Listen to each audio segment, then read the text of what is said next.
本来我昨天演讲一开始，我想拿出来3张纸，这3张纸呢，它决定着美国人会怎么看待中国政府和中国盗国贼，让这个欧洲、日本这些文明国家怎么看待发展中的中国政府的中的盗国贼，同时也可以让世界人民通过那3张文件证明顾问会说的是真是假，但是它会给我带来致命的威胁。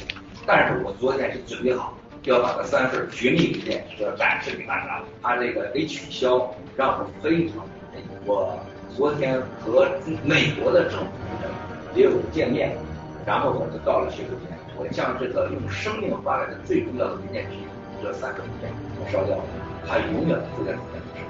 一个唯一的一份文件，它决定了很多人的生死，而且对美国、对世界很多人生命有巨大的威胁。一定要相信我说话，来自中国盗国贼的黑夜体感到要一半的人的细胞人生，我们每个人都要大家好好。昨天到今天，大家比较关注的就是武汉。我强烈担心，特别是昨天在会上有人提出来说，这个传染病已经到香港，要求湖北省准备好2000人，而且说有参加的很多是军医。共产党要在全世界面前演一个苦肉计，传染病弄不好传进纽约美。去年有人告诉我说，有人叫郭德元准备好一场生化战争，这是为什么？顾文卫在2018年初就说过，共产党可能制造一个天灾，或者是用人制造的天灾，然后嫁祸一人。这个病毒绝对不是所谓来自蝙蝠，绝对不是来自于所谓的 SARS， 而且也不是共产党当时所说的可控可防，人不传人。现在是既不可控也不可防，而且人传人。武汉疫情是来自于人工合成的。郭文贵和爆料革命在6月份我就告诉大家，共产党已经准备好了准生化武器级的。 It has not yet become a global health emergency. COVID-19 can be characterized as a pandemic. In the 1930s, a wave of nationalism was sweeping through Europe, most notably the rise of the Nazi regime here in Germany. This is when Antifa first arrived on the scene. The historical Antifa fought street battles with Hitler's followers until it was forcibly disbanded in 1933. But that legacy of resistance resonated for decades to come. The creation of the anti-fascist action in 1932 was a reaction to a Nazi assault on members of parliament of the Communist Party, and it was thought as creation of a united front against Nazism in Germany. 这场疫情最大的灾难就是经济灾难造成的伤害远远要大于病情，政治灾难造成的人对社会的人伤害远远大于经济灾难和病情。最后的是次生灾难、人道灾难，就是要大过政治灾难、经济灾难和病情。 The global pandemic has grounded a recently soaring airline industry, leaving planes idle in a chain of parking lots stretched around the globe. Airlines have canceled thousands of flights. Airports and flights sit largely empty. That includes loans for aircraft maker Boeing. In the midst of a combined, perhaps the most global health, economic, and social crisis, and it's simply the most severe any of us have ever witnessed. The 6% decline in global GDP that we foresee in 2020 is larger by far than any we have projected in the 60 years since the OECD was created. Hundreds of millions have become unemployed, and now that is in the scenario where no second wave of infections happens. In the event that it would, this kind of double hit, the fall in global GDP would be over 7.5%, and we'd be looking at 40 million more unemployed.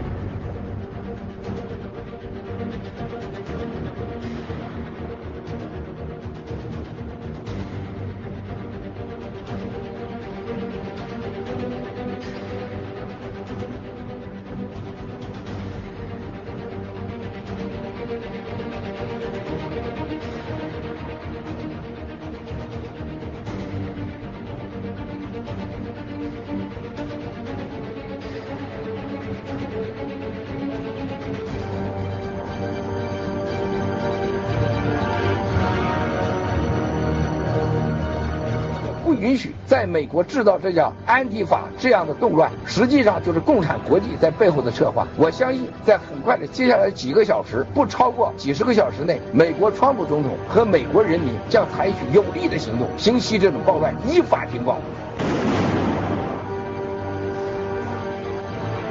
Protests turned destructive in downtown Seattle tonight. Here's what we know as of 10 o'clock. Protests started at about noon today in Seattle, but turned destructive right around 4 p.m. when someone lit a Seattle police cruiser on fire. Many see this as opportunistic looting, taking advantage of a stretched police force and nothing to do with the actual protest. But President Trump sees a far-left conspiracy to attack American values, and he singled out the left-wing Antifa group, saying it was responsible for the violence and destruction.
Hello, good morning, everybody.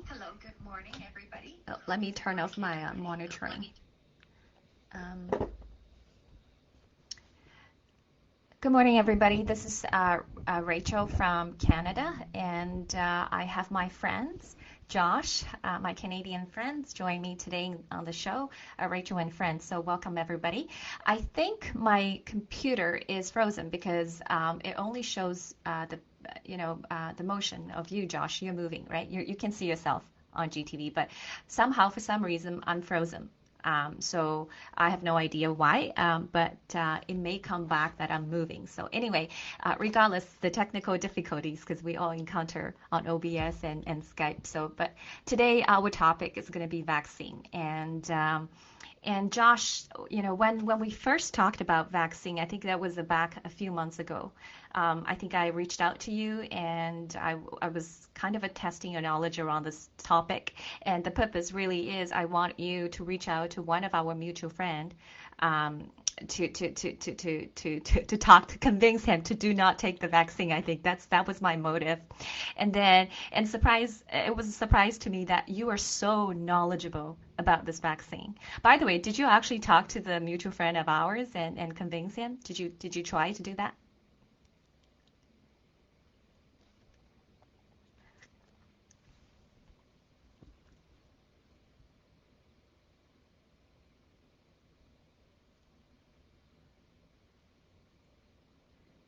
Yeah.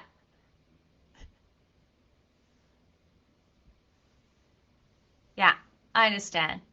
Yeah, I think you were more civil than me, I guess, in a way, because I really repeatedly mentioned this to them. And, let me see. Just hold on a second, Josh, because I think people will not be able to hear you. I don't know. Just hold on a second. I'm going to. Okay. Okay, I think your volume is up. Oh, yeah, let's see, Josh is muted. It's my fault. It's actually not Josh. We were talking on Skype for a while, but it's me that I just opened the channel on OBS, so everybody now can hear Josh. So let's restart. Let's redo this, Josh. So Okay. So I'm really glad that I have my friend with me. Josh is a personal friend of me, and I have invited him to join the show. This is the second episode for Rachel and Friends. This show has no set agenda. There's no set days. So whenever my friends and I wanted to talk about some heated topics that's going on, then you will have the show. So I'm very, very honored to have you here in the room with me, Josh. So I think when we first connected on this topic, it goes back to a few months ago.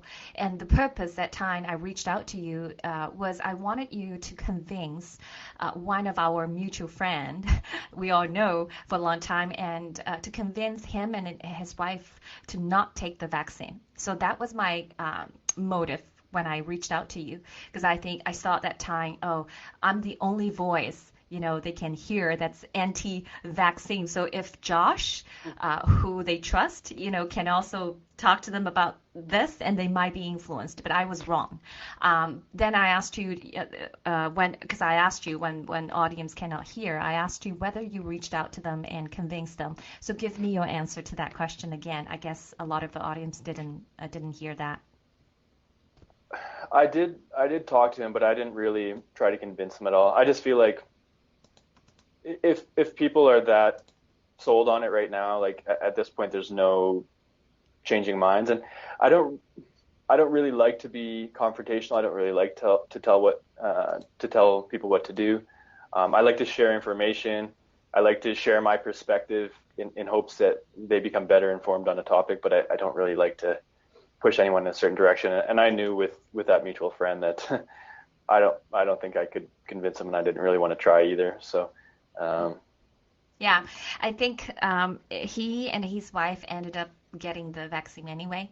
And so I think you're probably right, because you did say you felt that time, nobody can change their views on this. So you were absolutely right. But what really surprised me is when I reached out to you, and you seemed at that time to me, they're so knowledgeable about what's going on. And you are the only Canadian friend. Like, I have a number of Canadian friends, but you're only one of them that actually knows what's going on. And surprising to me that you at that time, you wasn't aware of GTV, you wasn't aware of the G News, the whistleblower social media outlets, the platform that we can spread the truth. You wasn't actually aware of it, but you know so much more than even me at that time about what's going on about vaccine or what's going on about this globalist agenda. So could you share with us, how did you come to questioning the government? Because it seems like Canadian, to me, they're very trustworthy towards the government, right? Especially in this critical topics, affecting life and death. They trust it all. So how did you even question this and start your own research on this? Could you share with us a little bit your experience?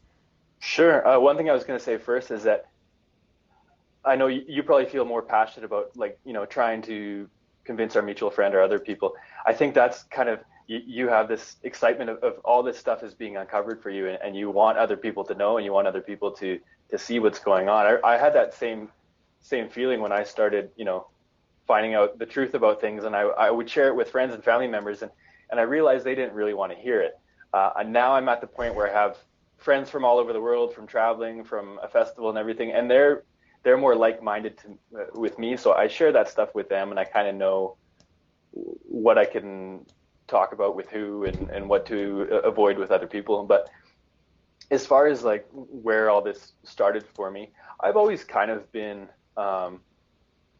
skeptical of things, a critical thinker, wanting to know answers, curious for information.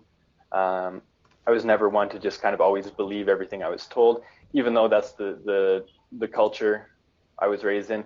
I would say that might even be more so the case in Chinese culture, but in Canadian culture too, our education system, the way we're raised, it's like what they teach you in school is true, and you just believe that and you don't question that. I wish I could go back through school right now, because I would just give the teachers such a hard time, like challenging what they're teaching, even elementary school, high school, university, whatever.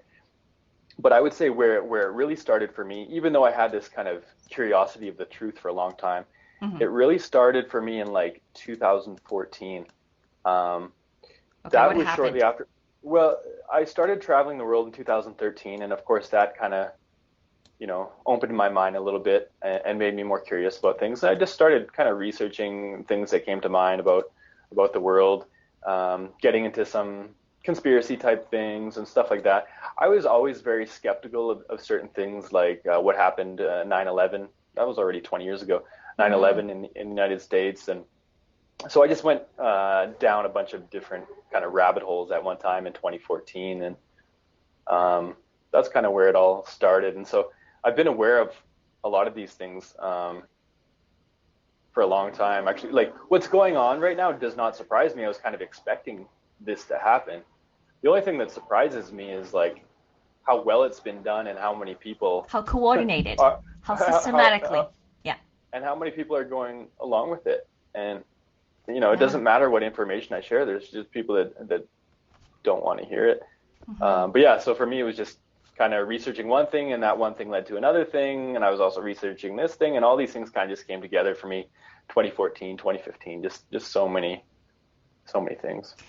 Yes, yeah, thank you, Josh. I had to give you that because you're the most traveled person that I know. And not only the number of countries you've been, but also the way you traveled impressed me so much. Like when you share with me how you travel and all your belongings is like 6 black t-shirts and that's it. I was like, oh my God. And I showed my husband and say, this is how Josh traveled. I think we can attempt it, try at least once. And maybe we have you on the show later just to talk about how you actually traveled and how you. This is all I use.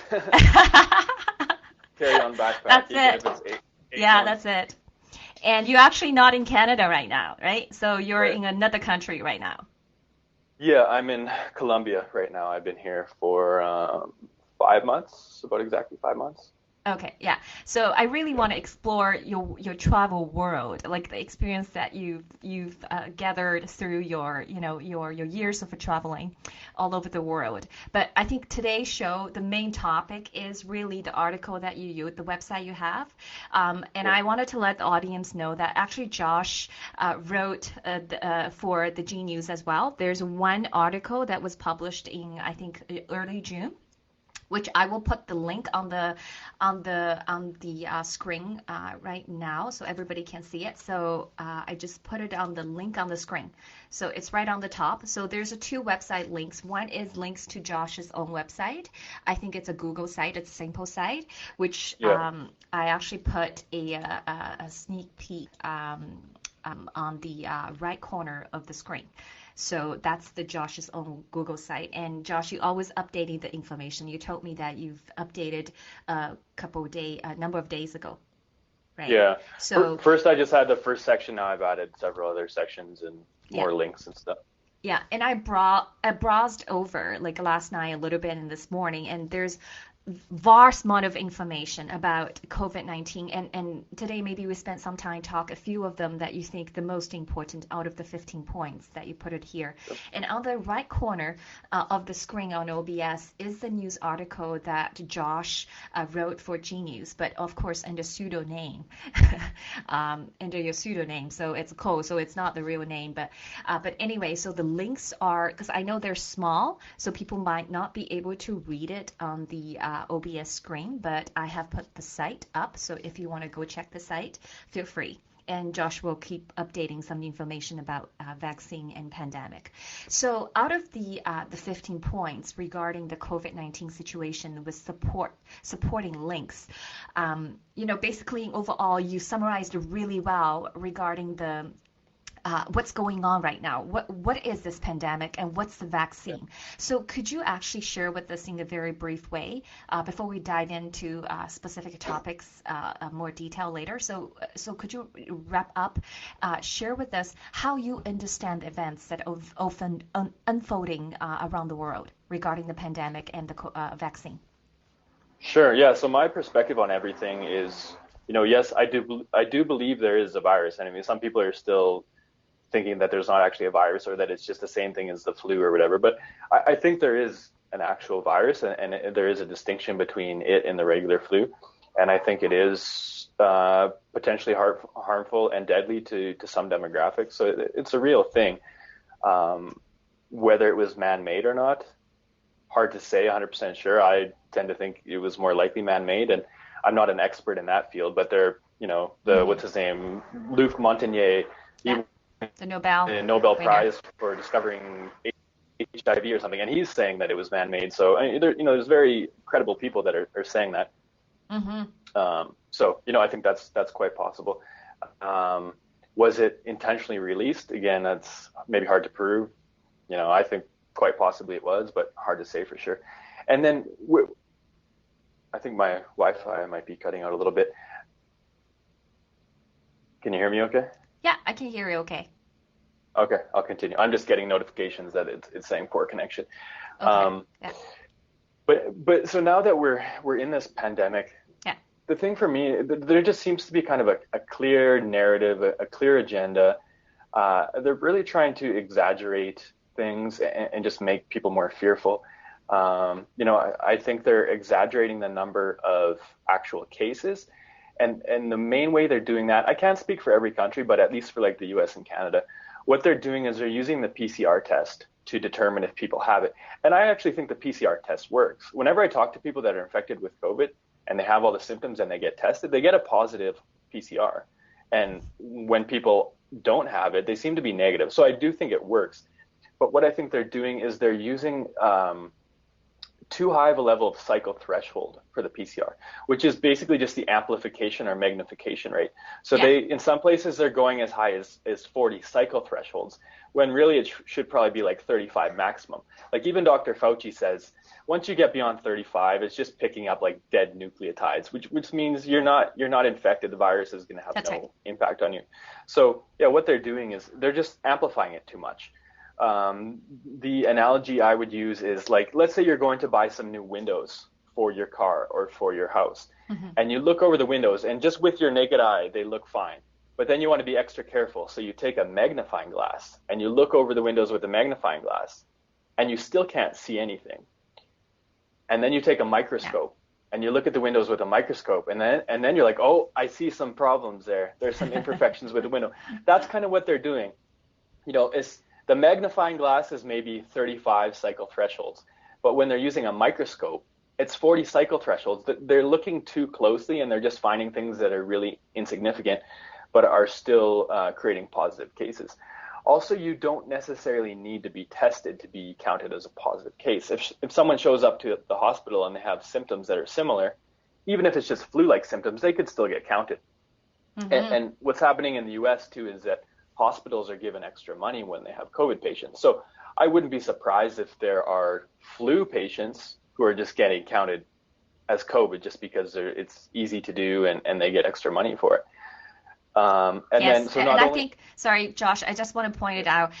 The claims that you make has been well substantiated. Right. Yeah. So in the article on Genius and also on the website of your own website, Google site, you've not only presented what you think is going on, but also you provided all the links and proofs to all those claims. And many of them are from the government official website, like a CDC, FDA, like a very credible sources of information that, substantiate the things that you just said. And I think you used just the perfect analogy about magnifying glasses because I remember I watched the short clips. The inventor of the PCR, Dr. Kerry, I forgot his last name. What's his last name? Kerry Mullis. Yeah. So he actually talked about what's PCR and he actually said it's going to testing. It's not the PCR problem. It is actually interpretation problem, right? Yeah. So the way you interpreted the results is a problem because PCR is very sensitive. It can pick up every single molecules you have, in your body. So how do you establish a clinical readings and interpretation of those numbers? What does that number mean? Is purely subjective and manipulated unfortunately, by those, WHO, CDC, those bureaucracies, right? So that's the problem. So I just want to mention that. Just go on, Josh. Yeah, I mean, some of the things I say are my opinion. I'm careful with how I word those, but a lot of the stuff I say is just factual, and I can back it with these like government agencies and stuff. Even Kerry Mullis said PCR tests are not to detect live virus. Even though I said I think they do detect live virus, that wasn't the initial reason for him creating them. And what's crazy actually is Kerry Mullis died in like October 2019, like just before COVID became a problem. So that was kind of an interesting timing, interesting coincidence. Yeah, we don't want to go to the conspiracy, but yes, there's nothing is coincidence, right? So we know that. weird timing. I mean, it could have been But at some point, it's like, how many coincidences does there need to be before it's Exactly. no longer a coincidence for me? That one could totally be coincidence. I'm not sure. Yeah. It's too bad, though, because I think he would have been very vocal in saying, like, no, Yes. you can't use 40 cycles, blah, blah, blah. You know, he would have been a good voice, I think. Absolutely. And also, I wanted to say, like, in one of his video, he actually gave his, comments about Dr. Fauci. And he actually said Dr. Fauci is an idiot. In one of his video, that it was like a shooting, I forgot the year, but you probably watched the video before as well. I've seen, he was pretty, had some pretty strong words about Dr. Fauci. And I've heard other people criticizing Dr. Fauci for a long time too, so he's not all that well liked among a lot of members in that scientific community. They call him a fraud and things like that. So but yeah, so with the PCR test, like it's not wrong. It's just being exaggerated, I think. And then I think I even have one link on the website there where the CDC even says, when they're talking about how to classify deaths, you don't have to prove that someone has COVID in order to count them as a COVID death. It just says, reasonable to assume kind of thing.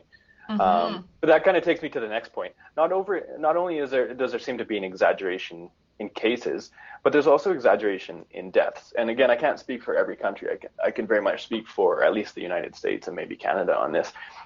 And again, this is not my opinion. There's articles from the CDC and everything on the website. Like, even Dr. Birx talking about this, and it was the state health director for the state of Illinois saying, like, even if there's a clear alternate cause of death, if they had COVID at the time, they get counted as a COVID death. So think, for example, George Floyd, who died late May of last year. He had COVID in his system at the time. So that meets the qualifications of a COVID death when we know that COVID had nothing to do with his death. But that would still get counted. I don't know for sure if they did count it, but it meets the qualifications.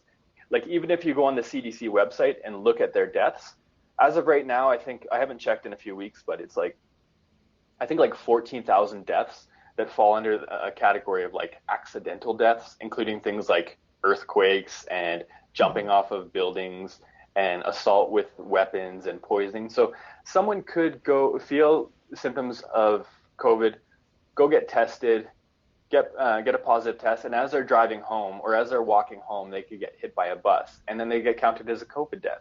Now, yes, maybe they had COVID at the time, but if you get run over by a bus, COVID had nothing to do with the cause of death. So cases are being exaggerated in that sense too. And also, as I said, with the CDC, they're saying that you don't have to actually have a positive test in order to be counted as a death. If in the clinical judgment of a doctor, you may have had it, then they can count that. And of course, in the United States, there's that incentive to count people as COVID patients, even if they didn't actually have it. So if the doctor's like, well, I don't know if it was flu and pneumonia or if it was actually COVID, but they died, and if I count them as COVID, I get $19,000 more for my hospital, I'll count it as COVID. Like, I'm sure that's probably happening. So on the one side, it seems to have those kind of a desire or tendency, at least I shouldn't say desire, because maybe tendency to overestimate it, right? Of the COVID cases. But on the other hand, you observed quite a bit double standards, and this is, I think, really valuable for people because it makes them to think, right? Because why? So the double standards apply to when they actually counting those adverse reaction attributed by vaccine. They seems to underestimate it. So these are kind of a inconsistent way of doing things. So what's going on in your way of thinking? Yeah, well, there's so many double standards with many things. That's one of the points I have on my website there. I'll just take a look there. But yeah, especially right now, when we talk about people having adverse reactions to the vaccine, like that's not, I don't know why anyone would challenge that. Like, that happens. Every vaccine throughout history, there are people that have adverse reactions. Like, that shouldn't be a controversial statement. We know that. You can talk to, even the vaccine companies will admit people have adverse reactions. They'll say it's very rare. But so what's happening with COVID is we're so quick to count it as a positive COVID case. We're so quick to count it as a COVID death, things like that. But then when it comes to the vaccines, it's like if someone has a serious adverse reaction a few days after, people are like, oh, well, that's correlation, not causation. Okay, well, George Floyd, that's correlation. Not causation. Yeah. So let's at least be, consistent. And people talk about the VAERS website. That's the Vaccine Adverse Reactions System. That's the United States vaccine reporting system. Other countries have them too, but that's one of the main ones. But people will say, oh, look at the VAERS website. There's already this many deaths and this many heart attacks associated with the vaccine. And so people who don't like the vaccine will say, see, look, it's killing people. See, look, it's causing blood clots. And then the people who are loving the vaccine will say, well, no, that's just correlation, and anyone can submit things on there, and it can't be trusted, and it hasn't been verified. And I think both people have a point. Like, it is an open system where people can report it. The thing is, if people are going on there and lying, it's a federal offense. Like, you can get in trouble for lying about that. And doctors are required to put reports in there. But I think what's happening is a lot of people aren't even aware of that system. They're not aware that they can report it.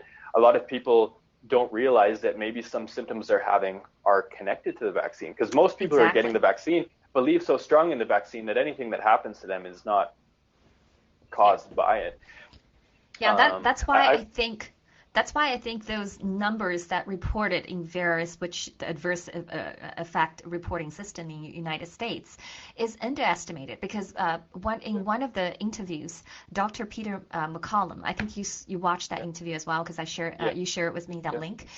So he actually mentioned, it took him about well over half an hour, to fill out about a patient's reporting of adverse effect, and every single, because there's pages and pages, documents are involved, and every single page with the bold print and say, federal perjury, subjects to penalty and up to prison, like every single page, and also plus the time, right? It takes doctors. I don't know what that exactly the adverse reaction that he was reporting on, but it took doctor time, and we know time is money for doctors. So I would tend to suspect the number that reported on the adverse, the VAERS database is actually underestimated. Yeah.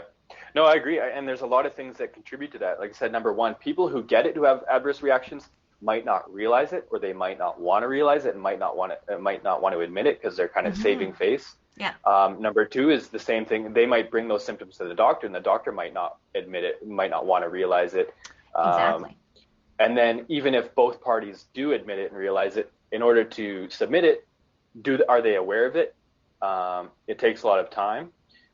It's delayed, and also apparently a lot of them are getting rejected. And then also it seems like some are getting deleted. Like a lot of the adverse reactions seem to have been deleted from months ago. So in my opinion, it's very underreported. Some people might disagree, but that's one thing that's hard to prove. But one thing we kind of have to rely on, unfortunately, is just anecdotal evidence. People talk about trust the science, but a lot of people don't make their decisions based on research and scientific articles. Exactly. They make their decisions based on what they're seeing around them. And so for me at this point, we are, I guess, in the Western world, in Canada and the United States, we're 15 months into this pandemic. It started earlier in China. But for me and many people I know, 15 months in, I still don't know a single person in the whole world. And I keep in touch with people in Indonesia, Philippines, India, China, Mexico, like Europe, all over the world. I don't know a single person that has been hospitalized for COVID. And I don't know a single person that has died from COVID. So for me, it's like, when I look at the science, when I look at the statistics, and when I look around, I'm not really scared of this.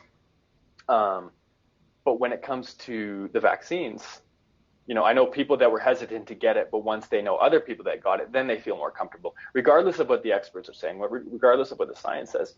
But now I've seen one person I know personally.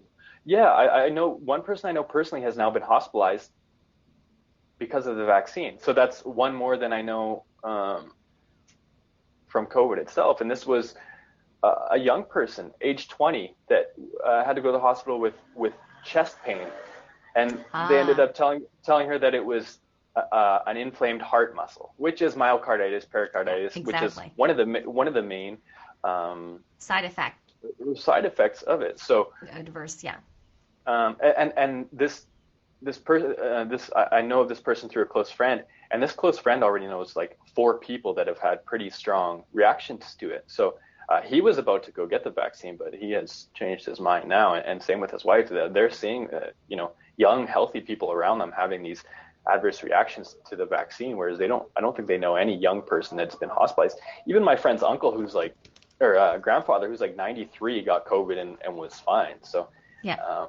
So you mentioned a very good point, Josh. I think I wanted to take your view on this. So you mentioned about people don't make their daily decisions based on science and research, because it's kind of a 1 degree away from everyday life. Because as you mentioned, a lot of people can read even science level, like a graduate level research papers. So we need a median and conduit. Like we need a media to interpret those scientific information accurately and to share it with the public. That's why we have media, we have journalists, we have reporter, and the function is to kind of bridge the information from the research and science to everyday people's life, to help them to protect themselves, protect their family. But what I have witnessed in the past 18 months really, really got me to think the media, the social media, are actually not helping the people. There are sometimes, to my personal experience, my Twitter accounts was suspended twice for making okay comments. I'm not rude or cursing or anybody or anything. I'm just basically share the views, but I was suspended twice. So I wanted to get your take on what your thoughts on the media and social media part on this pushing the narratives of the false narratives about the vaccine effectiveness and also on the severity of the COVID-19 pandemic. Yeah, I mean, you can't trust the mainstream media at this point, and for a long time, regardless of the country, I think. But yeah, now social media is kind of in on it. Where I remember, 10 years ago, you could put pretty much anything on YouTube. But now a lot of the channels I follow have been taken off YouTube. People taken off Facebook, many people taken off Instagram. And it doesn't necessarily just have to be vaccine content, but anyone who's kind of like questioning kind of the main angle, the main narrative of this gets warnings, they get taken down. So now all those people have had to move to like Telegram and BitChute and Odyssey and Rumble and different platforms. That's right. Twitter seems to actually be the most lenient. I feel like people get kicked off Twitter last. But that's kind of how the world is. I mean, all those major media companies in the US and Canada are either government run or owned by just like a handful of different companies. And then now you even look at social media. It's like Facebook owns Instagram, and they also own WhatsApp, and then Google owns YouTube, and so you have just a few different powers. Microsoft owns LinkedIn. So at this point, I mean, it's just a few companies kind of controlling everything, and they're all kind of in on it together in some way. But yeah, there is a lot of censorship, and it's one thing to censor someone who has no credentials and kind of just spewing out opinions. I don't think those people should be censored. To me, the only things that should be taken down and censored are people who are like planning attacks or pedophilia type stuff. If someone's just saying like, oh, I think the virus is fake, I think this is all, like, let them have their opinion. That's not harming anyone. It's on us to figure that out for ourselves. But everything's being taken down. And what really bothers me is when it's highly qualified people, like people with PhDs in virology and immunology, frontline doctors, scientists that are raising concerns, and they're getting taken down. That's really bothersome. Like with that one video we were talking about with the MP Derek Sloan from Canada. Right. Yeah. There are actually, Josh, let me play the video a little bit. Maybe because since you mentioned about the video, I'm going to play the video probably for 3 minutes, because it's a 20-some minutes video. It's too long for me to play on the show, but let me just maybe play a little bit, and then we come back to talk about this. Sure. Do you want me to explain it a little bit first? Sure. Yeah, go ahead. You explain first. His name is Derek Sloan. He's a member of Parliament in Canada. I believe he's out of Ontario, and I think he's an independent. I don't think he's a member of a party. Right. And he hosted a live kind of teleconference about a week ago, where he had about 3 doctors, and the reason for this event was kind of just for them to speak up and say what's going on, and that they're being censored and everything. And so it was posted on CPAC, which is I believe a government-owned kind of news agency where they put out government content. And the crazy thing is that even though this video has only been up for a week, it has over 600,000 views on CPAC on YouTube, and YouTube hasn't taken it down yet, which is good. But I looked at CPAC, and then the next most viewed video was like 287,000.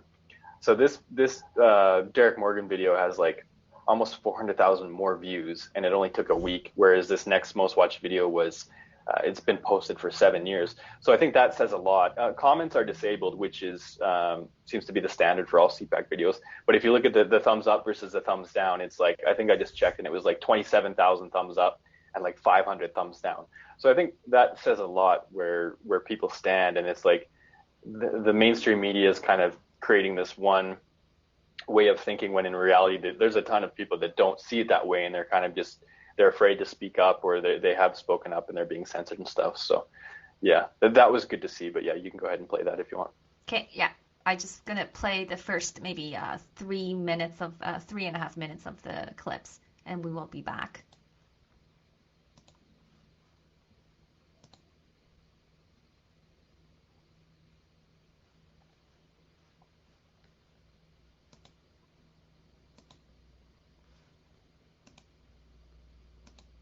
No, I have been among the most outspoken of all Canadian politicians with my concerns towards the way the federal government, in addition to our provinces and territories, have responded to the pandemic. Whether it was never-ending lockdowns, the curtailing of constitutionally protected rights, the extreme measures taken against Canadian small businesses, or basic concerns about informed consent and vaccination, mental health and deferred medical procedures that have caused a cascading effect on our health system, I've consistently stood up for Canadians when no other federal party would. Those of you watching this today may not be aware that several weeks ago I issued a call for whistleblowers to our medical and scientific communities across this country. Doctors, nurses, medical scientists, and other experts have indeed reached out to me through various channels to tell me their stories. At times, the information they've provided has been shocking. However, the single uniting factor was that none of their stories were being told either here in Parliament or in our national media. In fact, these individuals are being blocked at many levels from telling their stories. And since Parliament is about speaking the truth and the needs of the people, what more fitting location and fitting time than here on Parliament Hill to do this today? One of the first whistleblowers to reach out to me was a concerned nurse who has spent over 20 years working in a hospital in my riding of Hastings, Lennox, and Addington. For her own protection, I will not name her today. When she reached out to my office, it was to inform me that the local hospital she worked in was experiencing very low numbers of COVID patients. That is, until they took in many patients from Toronto hotspots, which artificially raised the number of COVID patients in our community in a way that was not accurately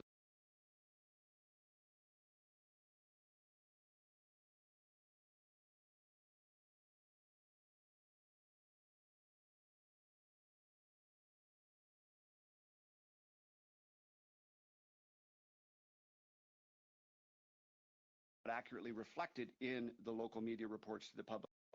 It made it look like locally we had a lot more active cases than we truly had.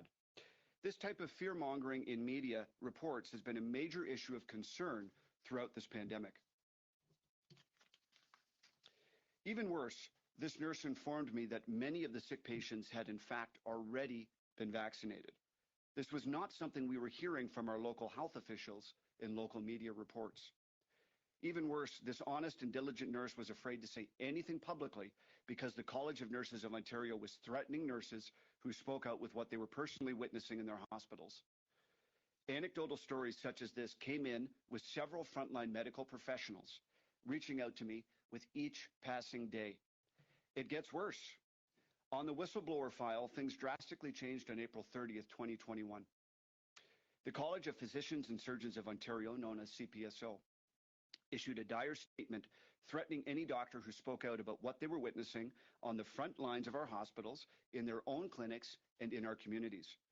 The purpose of governing bodies like the CPSO is to protect the public, not to stifle legitimate scientific inquiry or dissent by professional doctors.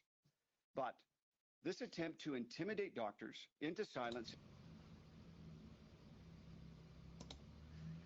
Okay, so I am gonna just leave it here. It's a really good video, and I encourage our audience, if you haven't seen this, you can go on YouTube and just punch the MP Derek Sloan, Sloan, Sloan, and this video will pop up at the first one on YouTube so far. It hasn't been censored, so knock the door. Yeah.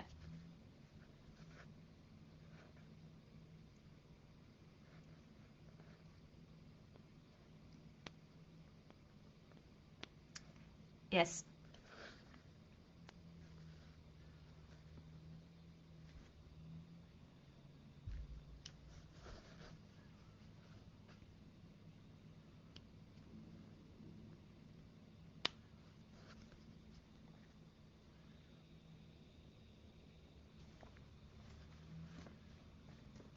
Just hold on a second, Josh. They say you have no voice. It's me. Maybe I didn't flip you back. Just go ahead. Try it now. Okay. Let me know if you can hear me. Yeah, I can hear you now. Okay. So as I was saying, like with that video, people can just go to YouTube and also search CPAC, CPAC, and then just go to the most popular videos and it'll be at the top. And I was saying, it's good that Derek Sloan did this. It's good that it was posted publicly, and it's good that it's had a lot of views and it looks like it has good feedback. I'm surprised it might be shadow banned. I'm not sure if people know what that means, but a lot of time things are being censored and taken down, but sometimes they're just shadow banned where they're not taken down, but you can't really search for them. You need like a direct link. So that's happening too. Yeah, just lots of censorship across the board. So quite sneaky, hey? They have all different kind of ways to censor you. Even they can create an illusion that this is being viewed, but actually this is not, because we don't know, right? Everything determined by algorithm. So really, we think it's viewed by 2.7 million people, and I hope that's a true number representing true people that viewed. But it could very well be, only maybe 27,000 viewed, but the technology company might want to give you a false impression. That could possible too. That could be possible. So, but anyway, we were on the topic of the media censoring. So I wanted to ask you. So putting all those things together. So we talk about fear mongering, right? Just creating a false kind of a fear regarding the COVID-19. When the death rate is only less than 1% in certain population group, it's not bad. It's not that bad. But generating those narratives that are pushing the fear, and because we know people react on fear, right? They react on fear in an irrational way, in an illogical way, and at the same time we see in suppression about the early treatments as we stifle, the genuine scientific inquiry, just as the MP Sloan has mentioned. So there's something going on, and also plus the tech giant, the media group, are actually censoring those different voices regarding, warnings that issued by scientists, virologists, epidemiologists, those experts. So if you're putting all those things together, putting all those things in the basket, what's going on in your mind? Yeah, I mean, there's a ton of censorship. Like I think they want a certain angle with this, and this pops up in so many ways. Like you just have to ask a lot of questions, and it starts from the beginning. Like number one, if you'll remember, especially people who live in Canada and the US, like this started in like mid-March, and right away they were saying the new normal. This is the new normal. It's like, how do you know this is the new normal? How do we know this isn't just going to go away after 3 months? Yeah, I think they're kind of like programming that into your mind. Like, get used to this. This is going to last for a while.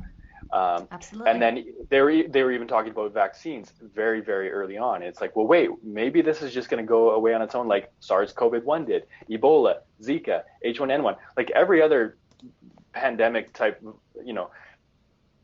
relatively wide-scale virus we've had in the last 20 years. They just went away on their own. So how did they know that it was going to take a vaccine, and how did they know that this was going to become the new normal? And why was that being pushed so much?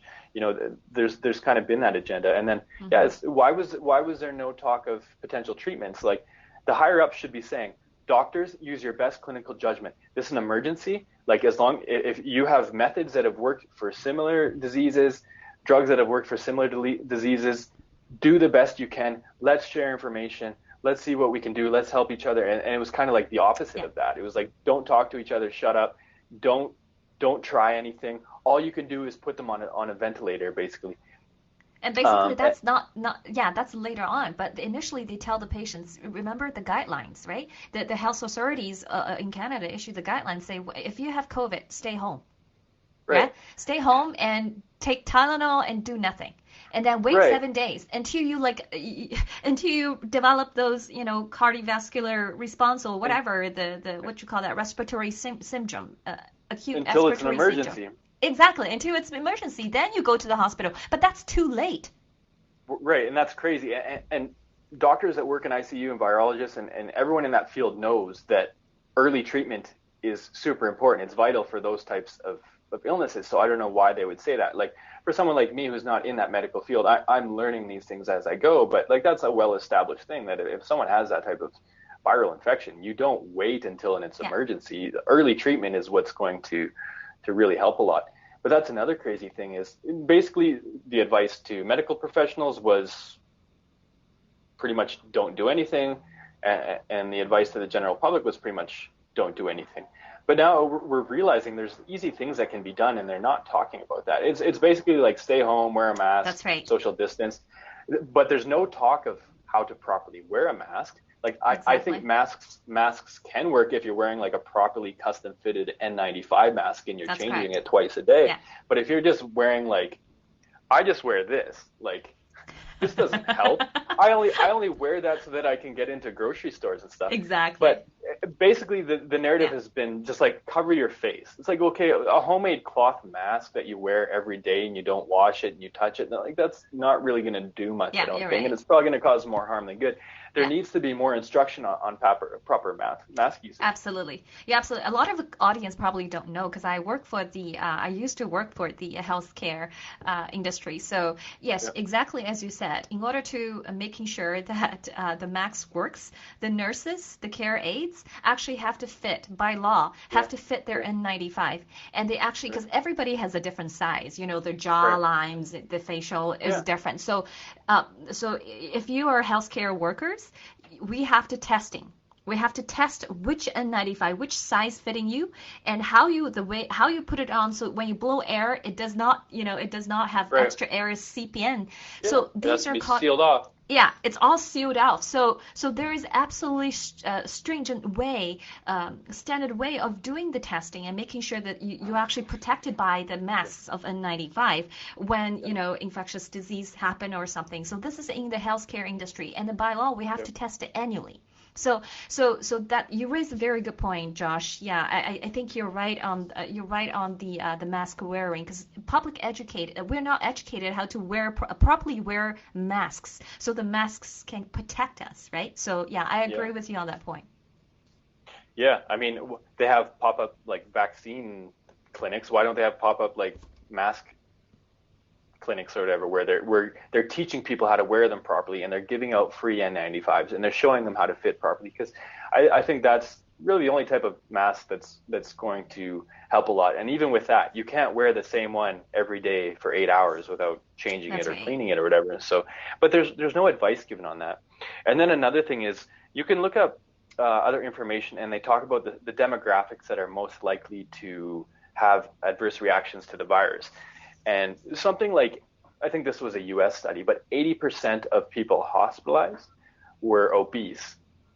And like something like 74% had like insufficient vitamin D levels. It's like, yeah, well, obviously vitamin D is incredibly important for immune function, but they're not they're not advising, hey, everyone get your vitamin D tested. It's like, yeah, go get as many PCR tests as you want. But they're not saying get your vitamin D level tested. They're not saying supplement with vitamin D. They're not saying get sun exposure. When it comes to obesity, I mean, vitamin D and obesity are things that every individual can address on their own, and that's going to reduce their risks of adverse reactions. Why are they not giving health advice on how to maintain and attain a healthy body weight? Like, that's going to reduce our numbers and things like that. It's just. So that's back to my question asked. So when you're putting all those things in different eggs in the baskets, when you're putting all the missing puzzles, like what do you see? on the canvas? Like if you put all the pieces that you just described. It's pretty clear cut to me that there is an agenda. Whether this was all planned out or whether the virus totally happened naturally and they're taking advantage of it, either way, there's a clear agenda, and there's conflicts of interest everywhere, and there's censorship, and it's just I have my opinions on that and where that's going and why that happened and everything, but regardless of what your opinion is, like, I don't understand how anyone can just believe that this is all organic, authentic, and there's no conflicts of interest. Best case scenario is there's just a lot of censorship, and there's treatments being suppressed because the pharmaceutical companies want their vaccines to be the solution to this virus. Like, that's not a crazy theory at all. I mean, the pharmaceutical companies are extremely rich, extremely powerful. They give tons of money to the government, the U.S. government. They give tons of money, advertising money, to the mainstream media. So you're not going to bite the hand that feeds you. The mainstream media isn't going to say, oh yeah, just go get more sunlight, work on your body weight, wear a mask properly, exercise, don't be too fearful, we'll come up with a natural cure for this. If they said that, they would lose so much advertising money from the pharmaceutical companies. And if the government was saying, like, oh, this isn't really that bad, and we're going to get through this without any vaccines, just like we did with all the other viruses, the pharmaceutical companies would pull their money from the government. So it couldn't just be as simple as that. And I mean, these pharmaceutical companies have a criminal history. Like, Pfizer has a criminal history of doing things like this. On your website, you listed some of the information. This is not conspiracy. This is, anyone can find this. Even CNN had covered this like 10 or 20 years ago. What Pfizer did, what they would do is, like, they would push medications that actually weren't approved for those illnesses, and they would, like, kind of hide these other medications that could be effective so that they could push these new medications that were a lot more profitable. So it could be as simple as that, where maybe supplementing with vitamin D and zinc and ivermectin and hydroxychloroquine and all these other things might be strong enough to do the job. But the pharmaceutical companies are saying, hey, government, hey, media, shut up. We've got this very profitable vaccine coming. And not only is it going to be profitable in the first year, but we can make people get booster shots every year. Exactly. A lot of money here. You want to keep getting money from us? You better play along with us. Like, it could be as simple as that. And like I said, anyone who thinks that's not a realistic situation is blissfully ignorant. To an extreme point. Yeah, so I actually agree with you on a lot of points that you said. I wanted to present you a theory, okay? And this is the way that, because I know that you said I want to influence people and spread the truth, but that's what I want. But I know a lot of Canadians, especially you. I mean, I really admire your critical thinking ability and the way that you analyze a problem. So I don't want to push this on you, but I want to present you the theory, and I want you to explore more using what you're gifted, using your gifts. Basically, you're really good analyzer. You can dig deep on information, and I really wanted to maybe invite you for future shows to do something on Bill Gates, because I know you kind of collected a lot of information about Bill Gates, and we kind of exchanged views about that. So maybe we can do something else. But I wanted to present you a theory about an explanation about what's going on and why things are, all the things we see, all the things we describe about the pandemic, about the vaccine, about the government bureaucracy suppressing media giants, all those things. And you mentioned about agenda. Okay, so and some of the agenda is, inherently corrupted. They're involving money. Right? The greed, with the profits, and what you just explained. But on another level, I followed the whistleblower movement. Probably I shared with you earlier. I followed them 3-4 years now. Okay, so and this whistleblower movement, led by Miles, which I briefly share with you who Miles was, and in the beginning of the show, I played a video about where Miles in 2017. Held a press conference and warning the world that the darkness is about to come to the mankind. And then in 2018, he repeatedly warning the world, especially U.S., because he's physically located in the United States, and warning the United States and the world, saying that bioweapon attack that's going to come from the CCP because, he has the original 3 copies of the documents, the highly classified secret documents from the CCP, that he got it. He got his hands on them, and the plans. One of the plans is called 3F plan, and the other plan is called 13579 plan. So these are the names, COVID names for those insidious kind of crime, diabolic crime. So the 3Fs is foment weakness of America, foment chaos of America, and foment the destruction of America. So one theory I wanted to say to you is what we actually seeing this happening is really a war between democracy and autocracy. Okay, so we know China, the 1.4 billion people on planet Earth. Like, you've been to China for multiple times, right? So I know you've teaching there. You were, you visited a lot of the cities, even in the rural areas of China. So China is under communist regime since 1949. And I'm not sure how knowledgeable you are on communism and what's communism about. You smiled. So I'm assuming that's yes. You know lots about communism. I know a little bit. I'm actually just trying to get set up. I wanted to post a video in the comments, but I don't have an account, so I was trying to get set up. But yeah, I can speak about that. That's kind of a nuanced, kind of complicated topic, but yeah, I can discuss that too. Okay, so then I'm gonna continue. Maybe not, like, I just want to finish my thoughts. So sure, yeah. So the communism, and actually I'm doing another English show, a series with a couple of other co-hosts. The show is called "The Chinese People Are the Biggest Victim of the CCP, of the Chinese Communist Party." And through the show, I actually had to do a lot of readings and research, and I'm very happy to share all those information with you if you're interested.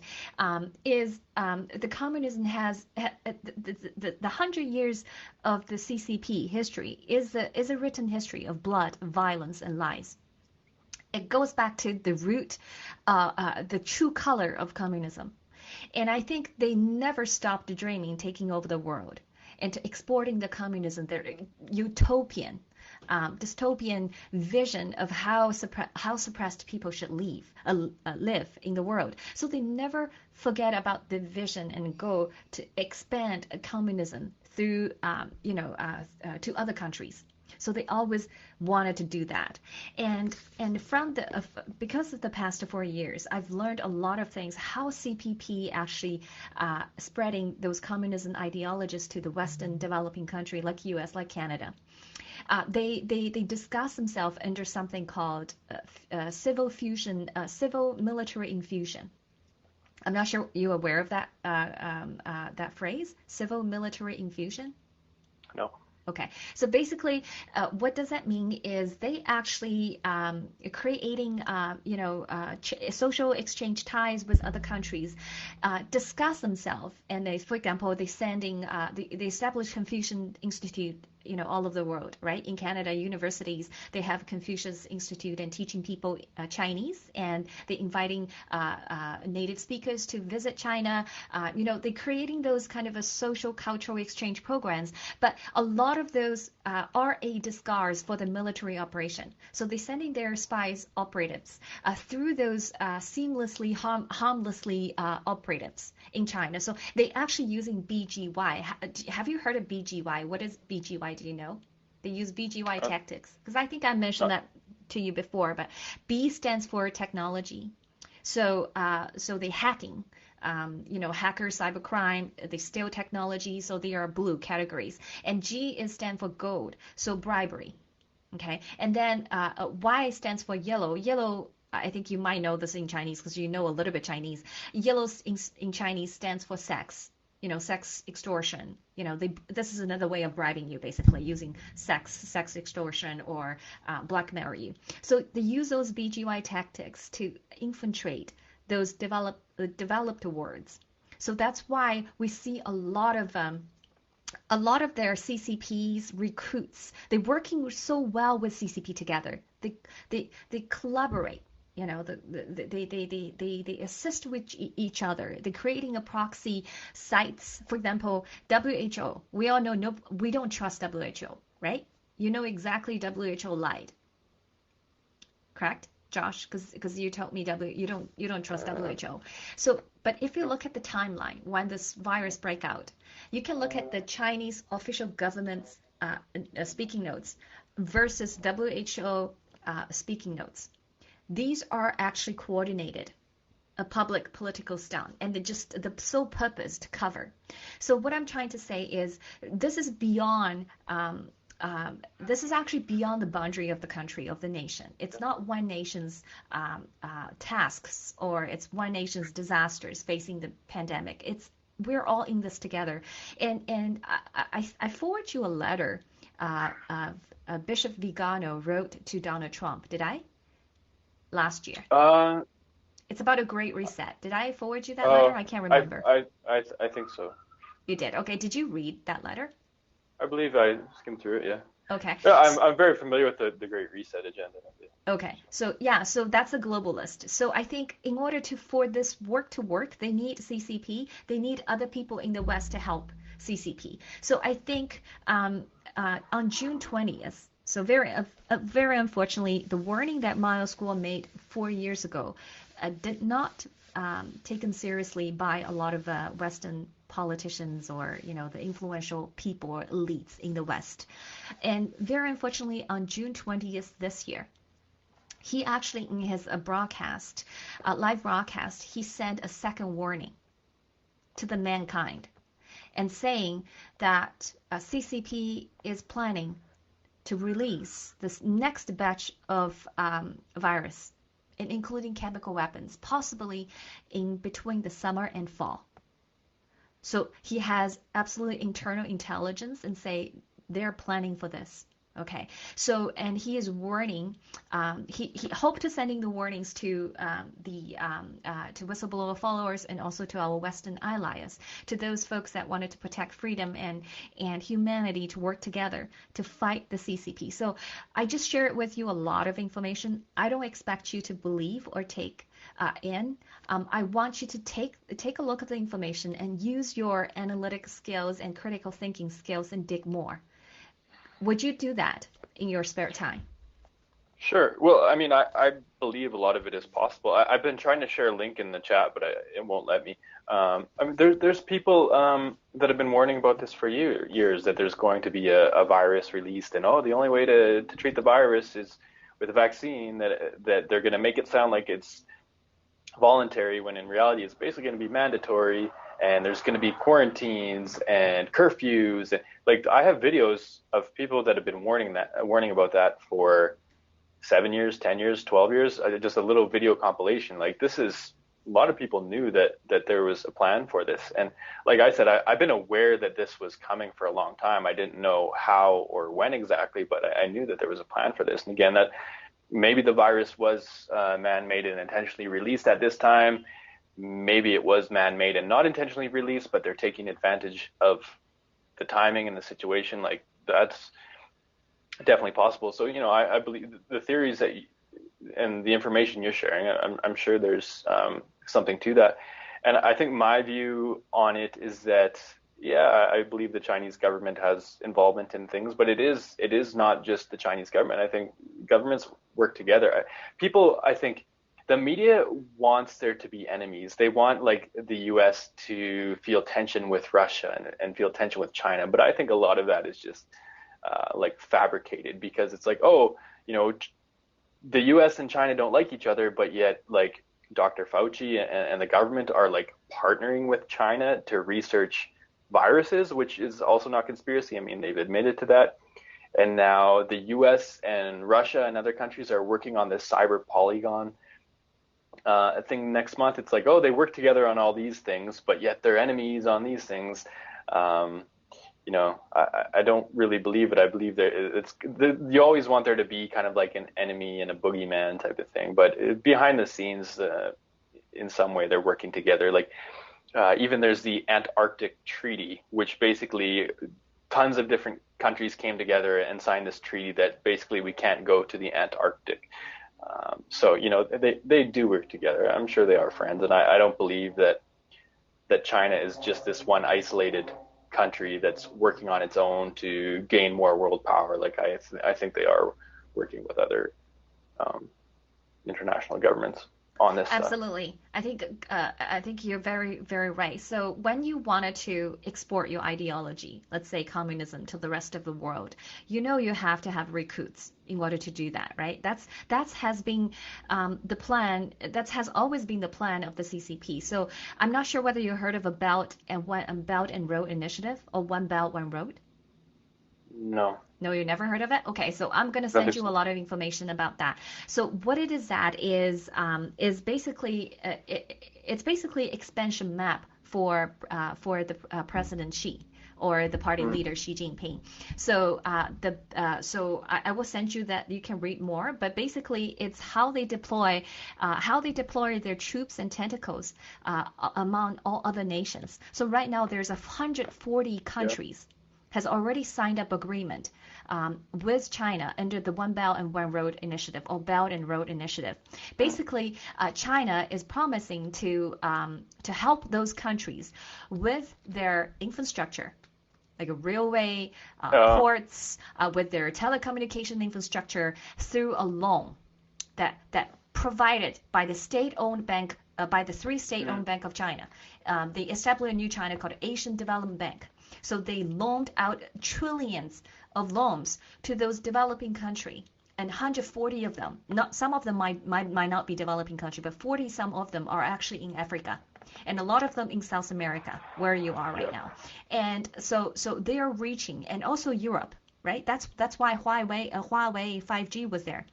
So it's all through some of the Belt Road initiatives. So they're trying to control, from the financial perspective, trying to control this country's development. Okay, so they have a lot of influence. Like, for example, did you pay attention to the news yesterday? Actually, not yesterday, 2 days ago, regarding Chinese government, the CCP, withholding the vaccine, threatening the Ukrainian government to withdraw their signed declaration about condemning the China about the human rights abuse in Xinjiang, Uyghur region. Do you know that news? No, it was reported on Associated Press, AP, and also on Chinese website, all over.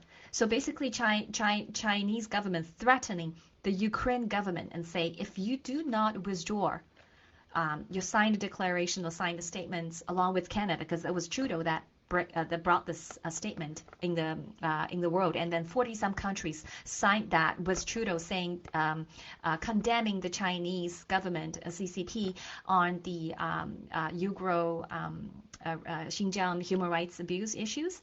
And then Ukraine at the time also signed. They're I think a 45th country that signed that, but because of the threat from China, they actually I think a couple days ago, 3 days ago, said they're going to withdraw, because the Chinese government withholding 500,000 vaccine shots delivery towards Ukraine. So this is the news all over the place. But I think for a Canadian, average Canadian, I mean, a lot of people don't know who CCP is, and that's why on the whistleblower movement and on the platform that we're currently using, you will see a lot of Chinese-speaking shows, and those Chinese, either they are personally experienced the persecutions from the CCP, or their relatives, or they know someone, or they learned, directly from someone that somebody's got persecuted from Chinese government. So we know who the Chinese government is, who they really are, and how much value they put it on towards the human life.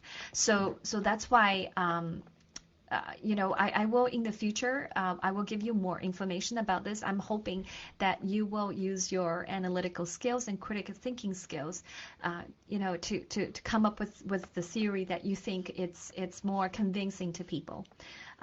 So I think, is there anything you want us to say before we end the show? Because I think we're quite close to the time that we have today.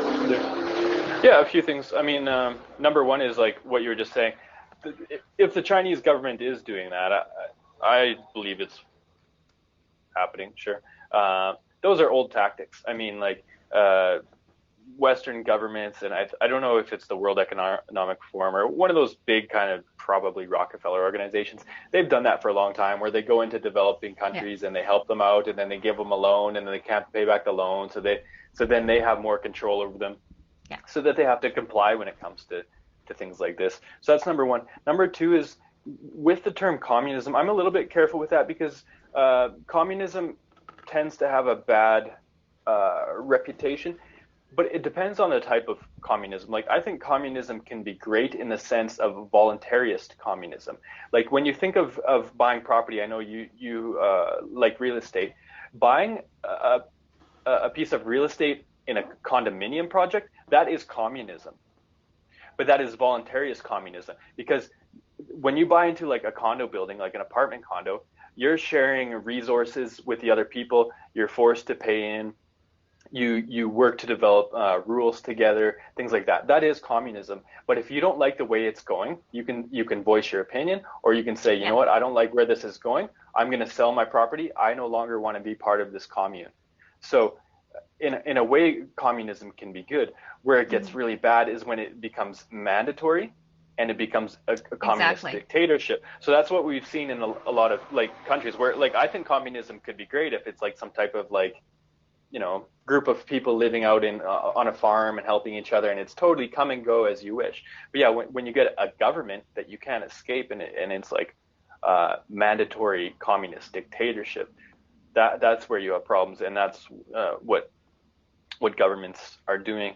One other thing I wanted to jump to, kind of back to old conversation, when we were talking about censorship of things that shouldn't be censored. Like in science, we always need to have open conversation. Things need to be challenged. Like new discoveries came from people that were questioning old beliefs and old science, right? Like that's how information, knowledge, and science evolve, by people challenging it and questioning it and having open conversations.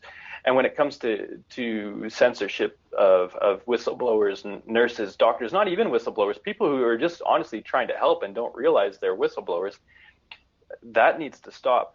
And one important message I have for anyone who's watching that may work in the medical field, nurses, doctors, scientists, any type of medical professional, especially if you're in Canada, where you're most likely getting your money, your income through taxpayer money. If you're a surgeon, a family doctor, a nurse, or even a university instructor, it's the taxpayers that are funding you. You are a public servant, and it is your job to protect us. So if you feel like something is happening, like if there's, whether that's in a hospital, if they're mistreating patients, if you're seeing a lot of cases of vaccine reactions, if you feel the vaccine is unsafe, if you feel like numbers are being overreported, not only should you, but you must speak up. It's your responsibility to speak up as a public servant, as someone with knowledge of that. And it doesn't matter if you're right or wrong. There was recently a Canadian surgeon who, I think he got fired for speaking up. And it doesn't matter if he's right or wrong. It's his responsibility to speak up. If he has evidence that these vaccines are dangerous for kids, he has no choice. So for anyone who's seeing some stuff and is hesitant to speak up, there will be blood on your hands. It is your responsibility to speak up no matter what happens to you. It's a professional obligation, and it's a moral obligation. So that's what we need more of, is we need more brave people to say, hey, they're killing people with ventilators. Hey, they're not using these treatments properly. Hey, like, I'm seeing a ton of vaccine reactions. Like, it's on you. You're required to speak up in whatever way you can, whether that's talking to your boss, whether that's posting videos on YouTube, whether that's going to the government, whatever. You have to. You have no choice. It's very well said. I think I really agree with you. I think everybody, especially those medical professionals, they have the frontline information. They have firsthand data.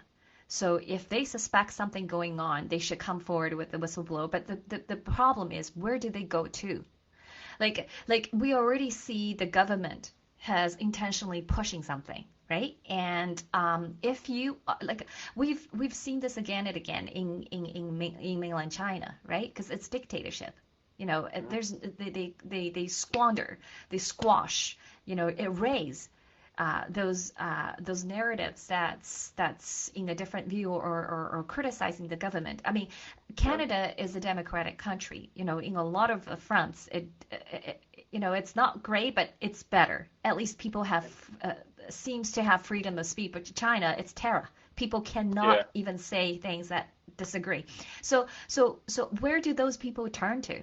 Like right now, before the MP Derek Sloan, where does those people go to? They go to YouTube, they get censored. They go to Twitter, the account suspended. So we're in an unprecedented time. Because of its globalist and powerful and mighty globalists, they control all the platforms, the mainstream platforms that could make a difference, could make an impact. So my question to you is, yes, we all have a responsibility, even you and me. That's why when I know the truth, I want my friends to know the truth. I wanted to protect them with the right information. So how do everyday people take responsibility in a world like this? What's your 2 cents on that? Well, it's a good question, and yes, Canada is a largely free country, but that's quickly deteriorating, right? Like we're being censored, taken off of social media, all those types of things. So we're getting more and more limited. But there's a number of things you can do rather than using Facebook, Instagram, YouTube. There's other platforms that are available.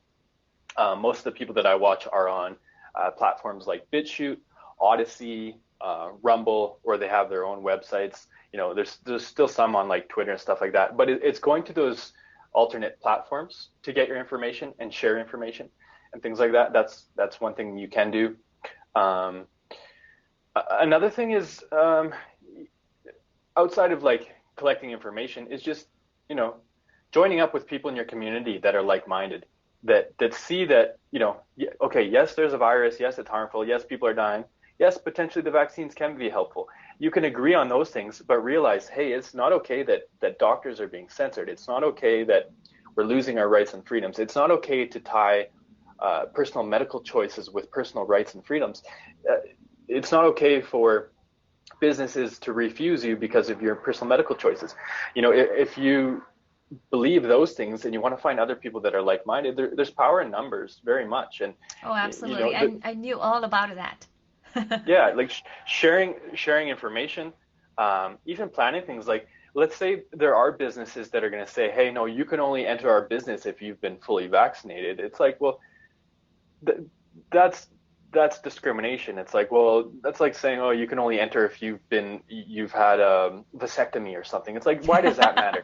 These vaccines don't offer that much protection. Like, statistically, you can look this up. It only reduces rate of infection by 1%. So for every 100 people that get fully vaccinated, compare with the placebo group, one less infection. It's not super significant, and they didn't even test transmission. So to discourage and ban people from doing things because they're not vaccinated is kind of ridiculous. But if you can get a group together, you can do things like, let's say you have 20 or 30 people in your community that want to stand up against this censorship and segregation. Find a restaurant that is saying only vaccinated people can enter. Make a reservation for 25 people. All 25 of you show up and say, hey, yeah, we have a reservation for 25 people. And then when they say, oh, are you vaccinated? Say, no, none of us are vaccinated. Do you want our business or not? And for them to turn down 25 people is going to hurt their business. And if they say, sorry, there's 25 of you and that's good for business, but because you're not vaccinated, we won't let you in. Well, then you all go home and you all get on Google reviews or whatever other reviews and just give them 1 star and say they discriminated against us based on personal medical decisions. And you could destroy the reputation of that business a little bit by doing things like that. There are little things you can do like that, or just if you think masks are kind of BS, or even if you are fully vaccinated and you think you shouldn't have to wear a mask anymore, get a bunch of people and 30 of you go into one store at one time without masks and kind of just make a stand. There's lots of things you can do. Yeah, I'm laughing at you because I don't want you to do that, because I have a lot of friends who are restaurant owners. So don't. Yeah. Yeah. But if you have I friends get that you are what you're restaurant saying. owners I got what that you're are they're discriminating against people based on medical decisions, I'm not okay with that, even if they are your friends. And the thing about business is, sorry about the background noise there. The thing about business is the way you stay in business is by satisfying your customers. And so if there's a large group of people who feel that's not fair to discriminate us based on whether or not we've had a vaccine, you put the pressure on that business. If they want to stay open, they have to please the public. Mm-hmm. You certainly brought some suggestions, some good suggestions. I think people will have to think about it and maybe take action on it. But I do wanted to let you know what you said about, finding the group of people or think alike or have the same idea. Absolutely. This is why you see there's so many people gather around on G News, on GTV. And also one thing I just share with you, the Getter, because you mentioned about few social media sites, but I'm so excited to say that you will see a full launch of Getter in early July in North America. So Getter is Gettr. It's basically an app. It's basically offer you the same functionality about Twitter but better. So instead of having only 144 words, you could write 777 words. Instead of uploading a 2 minutes 20 seconds video, you can upload a video up to 3 minutes. But it's very similar to Twitter. But what's different is the Getter is built on the foundation of the core principle of the whistleblower movement, which is truth, freedom, and human rights.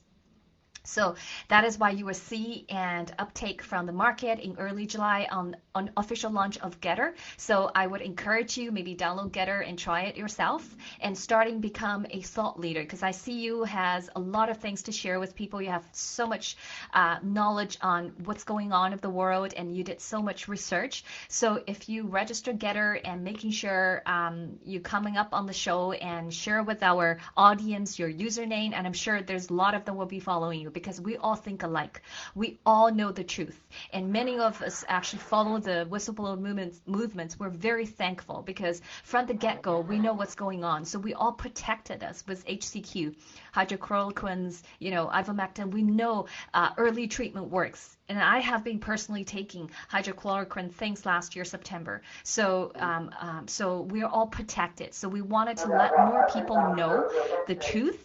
And so welcome you join us on Getter. So once you're on Getter, just WhatsApp me and let me know your usernames, and I can add you. And then maybe we invite you to the show again, because I know you have so much to share with us, but we're running out of time, because usually we only do an hour show, but today we actually already went over to an hour and a half, but that's okay.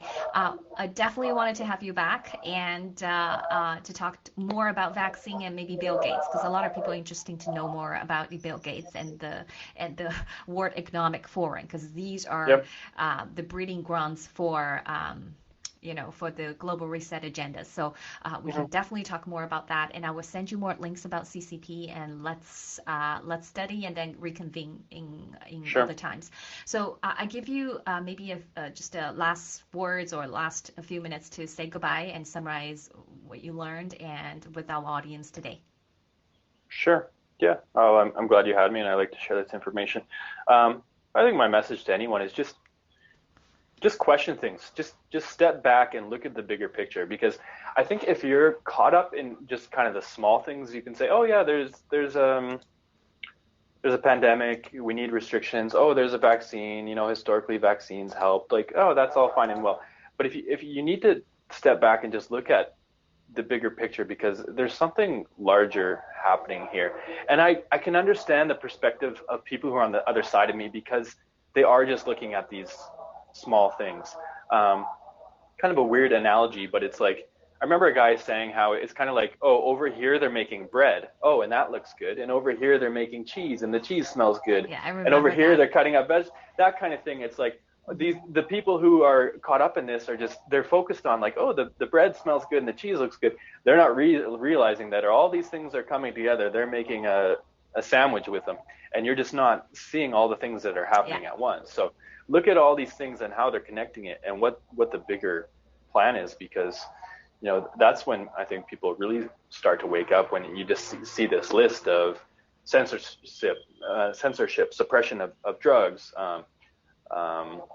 moving towards more technology and identification and the financial stuff, printing all this money, there's just so many things happening at once that if you don't step back, you won't realize that there's big things happening at the same time. Yeah, you're putting all the missing pieces together, right? Because we haven't talked about the patent 060606, right? So the biochemical cryptocurrency owned by Microsoft. So I think all those things we will probably in our future broadcast or our future shows we will discuss and have you come back again. So thank you so much, Josh, for your time, and I really appreciate it. And thank you, and you take care. You're welcome. Thanks for having me. Yeah. Bye. Bye, everybody.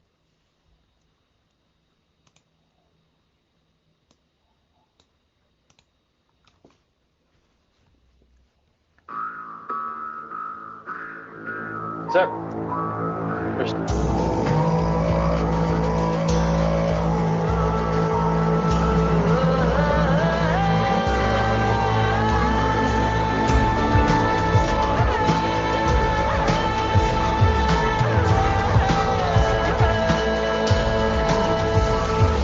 是谁霸占我们的牧场？是谁夺走我们的牛羊？是谁